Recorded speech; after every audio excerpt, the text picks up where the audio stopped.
काय रे? काय म्हणतेस? कामाला मी रेडी आहे. तू जाताना जिम मध्ये थंय टाइमपास करतल आणि नंतर जाताना खेळा. ही लाईफ आपल्यावरती हे शेड्यूल कसं आलंय हे सांग पहिले लोकांना. माहिती आहे का? नाही कसं आलंय? तू काल ज्या गोष्टी बोललीस, मी कालचा ब्लॉग बघितला तुझा आणि माझ्या नकळत काय बडबडत होतीस. असं नको सांगूस लोकांना की तुम्ही वर्कआउट करूच शकत नाही. 7ला तुम्ही गेल्यानंतर संध्याकाळी 7ला आल्यानंतर तुम्ही कसं वर्कआउट करणार? कसं करणार सांग ना, एक्सप्लेन कर. प्रश्न नाही. मी तुला सांगतो एक गोष्ट. आता हा कोणाचा फोन होता मला? हा सांग, कधी करायचं? दीपाताईने कधी वर्कआउट करायचा तेच सांग ना. हेच तुम्हाला कळत नाही. बघ कधी करणार ती. हे तुम्ही जे बोलता इंटेन्शनली चालणं, इंटेन्शनली एखादी गोष्ट करणं. आता मी तुला सांगतो, मी ह्या 3 वर्षाआधी 3-4 वर्षाआधी माझं शेड्यूल माहितीये तुला काय होतं? मी 18 तास काम करायचो. किती तास? 18 तास. 18 तास. का? मला त्या पोझिशनला पोहोचणं गरजेचं होतं. याच्यासाठी ना हो, प्रत्येकाचा एक स्ट्रगलिंग पिरियड असतो, तेव्हा त्याला काम करावं लागतं एक्स्ट्रा, की बाबा मला आता पैशाची गरज आहे खूप जास्त, किंवा मला त्या पोझिशनला पोहोचणं गरजेचं आहे. तेव्हा त्या प्रत्येक माणसाला त्याच्या पिरियडमध्ये चांगलं काम करणं गरजेचं आहे. आत्ता मी ज्या गोष्टीसाठी, समजा एखादा माणूस एखाद्या कामाचे 5,000 रुपये घेतो, तर आता त्याच कामाचे मी जर जास्त पैसे घेतो तर माझं काय झालं? प्रोग्रेस झाली. आता माझी प्रोग्रेस झाली याचा अर्थ मी 4 गोष्टीसाठी कामाला माणसं ठेवू शकतो. बरोबर? मी सांगतोय ते नंतर मी बोलते. मला लोकांना काय सांगायचं आहे की जर ते काम करतायत ना एखाद्या गोष्टीसाठी, एखाद्या याच्यामध्ये, तर तुम्ही स्ट्रगलिंग पिरियड मध्ये आहात, तुम्हाला 7 ते 7 काम करावं लागतं, येऊन परत हे करायला लागते. मी असं नाही म्हणत आहे की बाबा तुम्ही अर्धा 1 तास वर्कआउटला जिम मध्ये जाऊन दिलं पाहिजे. योगा करा, हे करा, योगासन करा 15-20 मिनिटं. त्यांनी तुमच्या शरीरात जो बदल घडेल ना, त्यांनी तुम्हाला काम करण्याची अजून तुम्हाला आवड निर्माण होईल. एखादं काम तुम्ही अजून उत्साहाने करू शकता. 15 मिनिटं. ह्याला अनुलोम विलोम म्हणतात ना. अनुलोम विलोम रात्री पण करू शकतात. मी तेच म्हणतो, रात्री झोपायच्या आधी करू शकतात. एक्सरसाइज कधीही करू शकता, जेवल्यानंतर लगेच नाही करू शकत. फक्त मी सांगतो तुला, 7 ते 7 कामाला जातात की नाही, तुम्ही तुमचं डाएट प्रॉपर करा. फ्रुट्स खा व्यवस्थित. तुम्ही डाएट व्यवस्थित, आता तुम्ही संध्याकाळी कामावरून येणार आणि नंतर कधी करणार, जर तुम्ही डाएट व्यवस्थित ठेवलात ना, तुम्ही एनर्जेटिक राहणार. तिला सांग तिचं बरोबर करतो मी. ताईला जिमला पाठवणार आहेस? जिमला नाही ग बाबा. माहितीये मला, कळलं. योगासन हे ते आता झालं. खाऊन घे म्हणते तुला. 4 गोष्टी व्यवस्थित असल्या ना की आपल्या हेल्थवरती. आता मी तुला सांगते, मला हे म्हणायचं होतं की जसं तू म्हणालास की स्ट्रगलिंग पिरियड असतो, त्याच्यानंतर मग आपण करू शकतो. तर काही जणांचा स्ट्रगलिंग पिरियड हा खूप मोठा असतो. म्हणजे त्यांना एक पगार येतो. आता तू म्हणतोयस ते तुझ्या हातातलं काम आहे, ज्या कामाचे दुसरे कोणीतरी 5,000 घेत आहेत पण तू जास्त घेतोयस कारण तू क्वालिटी काम देतोयस, ह्या तुझा बिझनेस आहे. पण ज्यांचा पगारच फिक्स असतो 8, 10, 12,000 रुपये, 15,000 रुपये, 20,000 रुपये, आणि त्याच्यात ते काम त्याच्यासाठीच करत असतात की घरातला खर्च भागवायचा आहे म्हणून, त्यातनं काही उरत नाहीये किंवा त्यातनं काही असं स्वतःला मोठं खर्च करण्यासाठी राहत नाहीत, ते लोक कामाला बाई नाही ठेवू शकत. आणि आता मला सांग. आणि दुसरी गोष्ट, किती वेळा मुंबईच्या लोकलने प्रवास केलास याचं मला उत्तर दे. मुंबईच्या लोकांनी किती वेळा प्रवास केला आहेस? मुंबईच्या लोकलने किती वेळा प्रवास केला आहेस? 5-6 वेळा. कुठून कुठे बाळा? कल्याणला गेलो होतो. कुठून? पनवेलवरून कल्याण म्हणजे बाहेर ठाणे. मी रात्री 1:30 वाजता पनवेल स्टेशनला, आपल्या कुठल्या स्टेशन एसटी स्टँडला थांबायचो आणि तिथून मी 1:30 वाजता माणगावला जायचो. ट्रॅव्हल मी माणगावला करायचो. केलंयस एसटीचं ट्रॅव्हल? आणि बायका जे करतायत ना रोजचं ट्रॅव्हल, ते वेगळं आहे. तेच मी बायकांसाठी. बाबांनी मला सांग, बाबांनी जिम वर्कआउट केलंय का? बाबांनी 50-50 किलोची पोती उचलली आहेत. तेच मी म्हणतोय, त्या लोकांना गरजच नाही लागत ह्या गोष्टीची. बाबांचे बायसेप्स कसले आहेत, डेंजर. मग त्या लोकांना नाही गरज लागत. बाबांचे 17 वर्षात डेंजर आहे. जे बसून काम करतायत ना, ऋतुजा पण बसून काम करते. तुम्ही जेव्हा कम्प्युटरवर आणि ह्याच्यावर काम करता ना, तेव्हा तुमचे ह्याचे त्रास, मणक्याचे त्रास, तुमच्या पाठीचे त्रास सगळे चालू होतात. आता दीपाताई 10 ठिकाणी धावते, दीपाताईला नाही तसले त्रास होऊ शकत. पण काय होतं माहितीये, तुम्ही दिवसभर उभं राहून काम करणं आणि वर्कआउट करणं ह्याच्यात ती बघ चालली, ती बसून खात असली की जाते उठून. माझं पॉइंटच कळत नाही तिला आधी बसून खायला सांग. तुम्ही जेव्हा उभं राहून किंवा तुम्ही हे करताना, तुमचं ह्याचं काम फिजिकल वर्क आहे ना जे, ते कशा पद्धतीचं आहे त्याच्यावर पण डिपेंड असतं अंकिता. तुम्ही जर एखादा ऑफिस वर्क करणारा म्हणजे कम्प्युटरवर काम करणारा मुलगा असेल किंवा मुलगी असेल, ती कंटिन्युअसली बसून काम केलं ना, तिची ह्याचा त्रास चालू होतो. मी पण बसूनच काम करतो. मी 15-15 मिनिटात उठून 1-2 राऊंड मारतो, परत बसतो. तरी तुम्ही तुमच्या हेल्थकडे लक्ष द्या.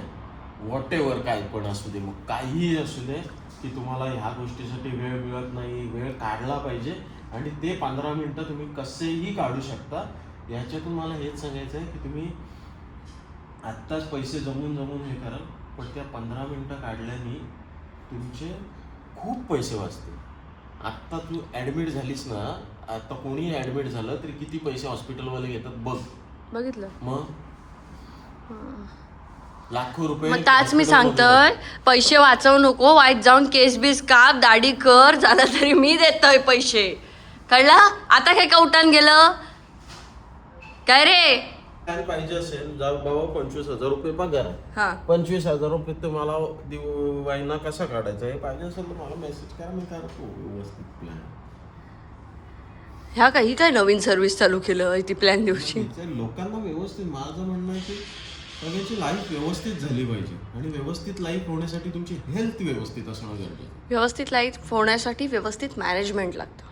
मॅनेजमेंट, हा मग तेच ना, मॅनेजमेंट व्यवस्थित, पैशाचं मॅनेजमेंट व्यवस्थित. कारण मी 13,000 दिवस काढलेले आहेत आणि आता मला 13 लाखही कमी पडतात. आता पण लोक 13,000 वगैरे दिवस काढतात. पण तेच मला आताही पैसे कमी पडतात. मग तेच असतं माणूस कधी. काय तुझी अवस्था होती? हो शी घाण. मलेरिया, दर वर्षाला मलेरिया, दरवर्षी काही ना काहीतरी तमाशा. असे काय तंड करते शी? मलेरिया म्हणजे काय? मी काय जाऊन घेतलेलं मच्छर येऊन माका चावत आहे का? मी काय करतलंय? शरीरात मलेरिया बसलेला बसला. व्हायचा तुला, कारण मी पहिल्या वेळेला इग्नोर केला होता. इतक्या लेक्चर ऐकान एखाद्याचो जीव जायत, इतक्या लेक्चर ऐकान. ह्या लेक्चर ऐकान माका जाऊचा कामा. मी सकाळी उठान तयार होऊन कामात चालले. सकाळी उठान, आता उठलीस 15-20 मिनिटं झाली, तुझ्या आंघोळीला मला फक्त 2 मिनिटं. आज उठली, एक दिवस उठलीस, मी आज दिवसभर मी कामात आहे. कुणा कर काय तू? लोकांका तसा आहे, तुकाच बघूचा असता हल्ली. कर काय तो ब्लॉग, बघूया काय करतस तर. दाखव ना आता ब्लॉगिंग करून. सोपे असतात दुसऱ्याच्या कॅमेऱ्याच्या समोर, दुसऱ्याच्या चॅनेलवर येणं. आपला चॅनेल काढून त्याच्यावर या करून दाखव. तर मी आता चालली आहे मुंबईमध्ये. मला काही गोष्टी घ्यायच्या आहेत, कारण आता लवकरच रक्षाबंधनचे आम्ही हॅम्पर्स लॉन्च करतोय, प्रणामच्या काही गोष्टी लॉन्च करतोय. त्या गोष्टींची थोडंसं क्वालिटी चेक करण्यासाठी आम्ही आता निघालोय, कारण आज पाऊस नाही आहे. म्हटलं जरा पटकन जाऊन येऊया. विचारते किती वाजता निघते आणि किती वाजता घरी बसते. तर किती वाजता निघतेस? 7 वाजता निघते, हां 9 वाजता पोहोचते. सांग. तिला प्लॅनिंग सांगितलेलं आहे, ती जे मेहनत केलं त्याचं मी सांगितलेलं आहे. तुमचं डील झालं थोडे दिवस. डील झाले? अच्छा, वाव. मला काहीतरी सांगत जा, म्हणजे मला पण धरा किमतीत.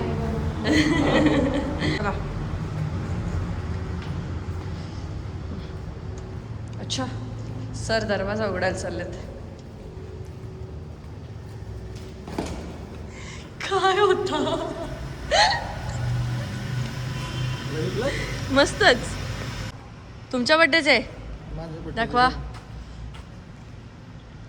म्हणजे समाजकार्य भरपूर करता वाटतं. वा, मस्तच. पण आता उद्या सुट्टी घेतली, मग आम्हाला पार्टी कधी देणार? मला द्या ना, कधी? कधी पण द्या. गाव कुठे आहे काका तुमचं? कराड. मग आता उद्या कराडला चाललात? नाही इथेच. इथेच. हा, आपल्या रूम वरती. माझा स्वतःचा रूम आहे ना नेरेला. अच्छा. हो, सगळेजण मिळून आम्ही असा बाहेर टीव्ही लावायचो आणि तुमचा कार्यक्रम बघायचो. अरे वा. येईन मी काहीतरी म्हणून तर तुमच्या तुमचा मी सत्कार गावात. कसा केला? तुमच्याच गावात हे आहे ना सलमान खानचं हे ते नेरालाच ना. बाजूलाच. हा बाजूलाच अर्पिता फार्म हाऊस हा अर्पिता फार्म बाजूलाच आहे ती. सगळ्या सेलिब्रिटींचे तिकडे फार्म हाऊस आहेत ना. तिकडे नेराला. हा.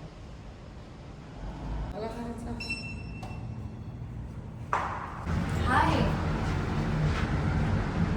तुला 21 हो हेच ते काका आहेत ज्यांच्याबद्दल मी बोललेले की त्यांनी सांगितलेलं की त्यांना काहीतरी वाटायचं आहे किंवा ते आदिवासी वाड्यांवरती जाऊन बरंच काही काही गोष्टी वाटत असतात. चलो आता मी निघते. बाय कुणाल. त्याचा फोन दे कुणाल. बाय. कुठे जाशील आता? माझी मर्जी. मी आता मजा करणार. काय करणार? कुठे जाणार? मजा काय नाही ग, काम आहेत बाबा. चल बाय. येतो. माझ्या फेसची पूर्ण वाट लागली आहे आणि म्हणून मी आता डर्माविला आले. मी आज काहीतरी थोडीशी ट्रीटमेंट करून घेते. म्हणजे थोडे व्हाईट हेड्स वगैरे रिमूव्ह करेन, थोडं क्लीनअप करेन. आम्ही आता पनवेलवरनं येत होतो तो आम्ही खूप मोठा ॲक्सिडेंट बघितला. ज्या ॲक्सिडेंटमध्ये बिचारे टू व्हीलरवरती होते JNPT रोडला. ते दोघंही मुलगा आणि ती मुलगी दोघंही गेले होते आणि त्यांचं अक्षरशः वाट लागली होती. त्यांच्या अंगावरनं बहुतेक ट्रेलर वगैरे गेला. प्लीज सावकाश गाडी चालवा. टू व्हीलरवाल्याने तर खूप सावकाश गाडी चालवा. माझ्या ते डोक्यातनंच जात नाही आहे. मी आत्ता कुणाला मेसेज केला, कुणाला मला बोलला हनुमान चालीसा ऐक खूप जरा डोकं शांत होईल. आता मी मस्त क्लीनअप वगैरे करते आणि नंतर पुढच्या कामाला पळते. उद्या आहे केतकीची बर्थडे पार्टी आणि त्याच्यासाठी मला काही कपडे घ्यायचे होते आणि मला सहज काही दिसलं की मी घेऊन ठेवते की नंतर काहीतरी शूट्सला उपयोगाला येईल. आणि इथेच याच ह्याच्यामध्ये मी ते चप्पल डबल घेतलं होतं. म्हणजे विचार करा की एवढ्या सगळ्या ह्याच्यामधनं मी डबल तेच चप्पल घेतलं होतं. तर इथे मी आले नेहमी की इकडे शॉपिंग नक्की करते. याच्यात मला खूप साऱ्या व्हरायटीज आणि परत काय काय इथे मिळतं. त्यामुळे मी गणपतीसाठीची शॉपिंग आत्ता थोडीफार करून ठेवली. नंतर जसं जसा वेळ मिळेल तसं मी थोडी थोडी शॉपिंग करत जाते. याच कारणामुळे माझ्याकडे गोष्टी डबल घेतल्या जातात. त्यानंतर आम्ही गेलो. प्रणामच्या काही गोष्टी फायनलाईज करायच्या होत्या. सिंधुद्योगचे काही हॅम्पर्स होते त्याच्यासाठी काही गोष्टी फायनलाईज करायच्या होत्या. काही गोष्टींचं क्वालिटी चेक होतं. ह्या सगळी कामं करून मुंबईत सगळं दिवस घालवून मी नंतर परत येण्यासाठी निघाले पनवेलच्या दिशेने. ये तुझी आरती उतरतो. ये कशाला? आरती करतो. ये कर. किती रुपयाची खरेदी केलीस? खरेदी किती रुपयाची केलीस? शॉपिंग नाही केलीस? मला आलाय मेसेज. तुला आलाय मेसेज म्हणजे टेक्स्ट मेसेज आलाय. बिल आलाय प्रॉपर मला. कारण तुझा नंबर रजिस्टर आहे. पण मी गणपतीची शॉपिंग आता केली आहे बाबा. गेले मला 2 ड्रेस आवडले तर मी घेऊन ठेवले गणपतीसाठी. आणि मी कशाची केले मग? कुठे मी केली शॉपिंग ती कसली केली? जीवाचे आणि ह्याचे आणि त्याचे. मी गणपतीचे ड्रेस सून म्हणून जे घेणार अलिबागला तर व्यवस्थित कपडे नको घालायला. आधीच तुम्ही सकाळपासून ओरडता सारखे तेच घालते कपडे असं मला बोलायला लागलात. तू करतेस ती चांगल्या गोष्टीसाठी शॉपिंग आणि आम्ही करतो ते. आणि सकाळपासून कुणाला जे बडबडलंय ना त्याचा काही अर्थच नाही. असं कुणाला हे सांगायचं होतं म्हणजे कालच्या याच्यामध्ये ते आधी मी कन्क्लूड करते कारण ते तू नाही केलंस की जर तुमचा पगार कमी आहे आणि तुम्ही काही गोष्टी करू शकत नसाल तुमची इच्छा असून तर तुम्ही जे काम करताय ना त्याच्यामध्ये प्रोग्रेस करा. म्हणजे तुम्ही ते पैसे वापरून किंवा तो वेळ तुम्हाला मिळेल आणि त्याच्यामध्ये तुम्ही करू शकता. पण जर तुम्ही प्रोग्रेसही तुमची होत नाहीये आणि तुम्हाला काहीच येत आणि तुम्ही त्याच याच्यामध्ये आहात तर त्याला काहीच अर्थ नाहीये. सो प्रोग्रेस करून हाताखाली एकतर 4 माणसं ठेवून तुम्ही स्वतःसाठी वेळ काढू शकता किंवा तुम्ही प्रोग्रेस करण्यासाठी प्रयत्न करू शकता. पण काही न करता तुम्ही जर तेवढ्याच पगारामध्ये कायम राहत असाल आणि काही होतच नाहीये काहीच नाहीये असंच चाललंय. पण हे तुला आता कळलं? हे मला आता कळलं कारण तू हे कन्क्लूड नाही केलंस. अरे सौरभ बेटा कैसा बेटा? दादाला आज आठवणच नाही नाही केलेलं केलेला फोन. फोन केले होते. तर हे सांगितलंस तू म्हणजे आता तुला कळलं का एवढे सकाळपासून विचार करून? मी सकाळी किती वाजता बाहेर पडले? 10 वाजता घरातून तिकडनं बाहेर पडले. आत्ता येते 10 वाजता घरात. कळलं? आणि मी फक्त घरातून खाऊन गेले तेवढं. आम्ही दोघांनी बाहेर कुठेही काही नाही खाल्लं. आज मी सौरभला माझ्या जागा दाखवल्या खाण्याच्या की सौरभ मी इथे खायचे. सौरभ मी इथे. सौरभ करतो अरा दादाला कळलं तर म्हटलं अरे स्ट्रगलिंग पिरियड मध्ये ऑप्शन नव्हता. स्ट्रगलिंग पिरियड मध्ये मी काय खाल्लंय माहितीये तुला? लोकांच्या पाम तेलातलं चायनीज. पाम तेलातलं. मग तेच ते खाऊन कारण का सांग? रिझन सांग. का? कारण मी काम करायला बसायचो आणि मी दुसऱ्या स्टुडिओत काम करायचो. वरतीच झोपायचो. पोटमाळा होता एवढा पोटमाळा होता त्याच्यात मी आणि करण झोपायचो आणि तिथूनच काम करायचो. आणि जेव्हा कळायचं की अरे आपण जेवलोय नाही तेव्हा सगळं बंद. एकच चायनीज सेंटर ओपन असायचं, ते पण पाम तेलातलं. कंटिन्यू आठवडाभर मग त्यापेक्षा खाऊन. माझं बेटर आहे. मी चांगल्या तेलातलं चायनीज नाही ना, आम्ही पाम तेलातलं माझ्या proper. मित्राची गाडी आहे माहिती आहे हा ना ते गिरगावला. भारी किती मस्त लागतं ना आयुष्यभर. आता आपण खाऊन यायला पाहिजे होतं जवळच गेलेलं. ते तिथेच बनवलंय ना जाऊन. ताईने. आज मला पाणीपुरी खायची जाम इच्छा झालेली तिकडची. खायची बाबा, पाणी गिरगावची. चांगली असते. आपण विचार- आज तसं पाऊस आहे बघ, आज बोलला. घामाचं पाणी बिणी पडलेलं नाही, असतं एवढं. टेस्टी एकदम. आता मला लागली भूक, त्यामुळे मी जेवते आणि कुणाची बडबडी अशी चालू राहणार. तर कुणाला जे काय म्हणायचं असेल ते आय होप तुम्हाला कळलं असेल. बाकी काही प्रश्न माझं- असतील तर कमेंट हा. सेक्शन मध्ये विचारा. नाही, माझं म्हणणं हेच आहे बाबा की सगळ्यांनी हेल्थ कडे लक्ष द्या. कितीही बिझी असला तरी, ओके. स्ट्रगलिंग पिरियड असला तर ते काम मॅनेज करा. सगळ्या गोष्टी 15 मिनिटं वेळ काढा, आपल्या ह्याची काळजी घ्या बाबा. होय बाबा गपराच. तुला आज खेळायला जायचंय? नाही, नाही बरं काम चलो करतोय. चलो बाय बाय. दादा एंड कर मग आता. माझे ब्लॉग बघत राहा आणि मजा करा कोणाला बघतच्या युट्यूब चॅनलवर. काय आई शपथ. माझं ते